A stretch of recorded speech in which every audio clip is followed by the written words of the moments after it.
एक बार की बात है, एक शहर में सुनीता नाम की एक स्त्री रहती थी।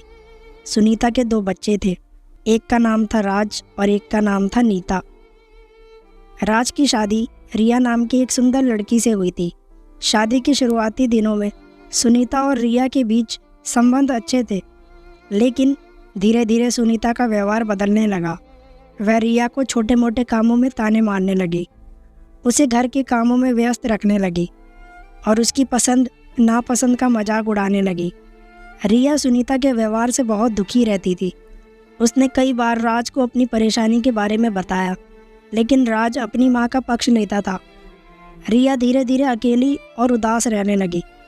नीता अपनी माँ और बहू के बीच तनाव देखकर बहुत चिंतित थी। एक दिन उसने अपनी माँ से पूछा, माँ, आप रिया के साथ ऐसा क्यों व्यवहार करती है? वह आपकी बेटी की तरह है। सुनीता ने गुस्से से कहा, वह मेरी बेटी नहीं है, वह एक पराई औरत है। नीता ने शांत रूप से कहा, माँ, आप भी तो कभी पराई औरत थी जब आप अपने ससुराल आई थी। तब शायद आपकी सास ने भी आपके साथ ऐसा ही व्यवहार किया होगा। सुनीता ने कुछ देर सोचा। उसने अपनी बेटी की बातों पर ध्यान दिया। उसे एहसास हुआ कि वह गलत थी।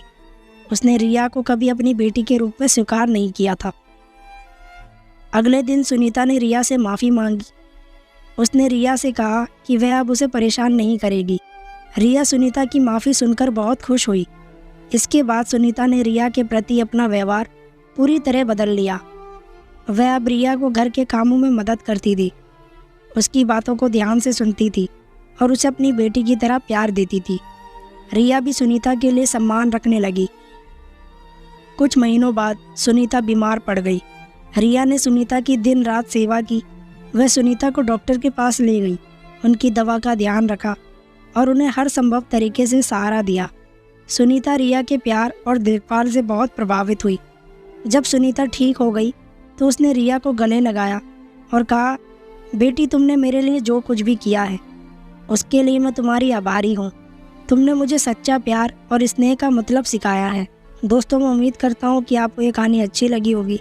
अगर ये कहानी अच्छी लगी है तो हमारे चैनल को सब्सक्राइब करें और बेल आइकन दबा लें, जिससे आपको हमारी वीडियो की नोटिफिकेशन मिलती रहेगी।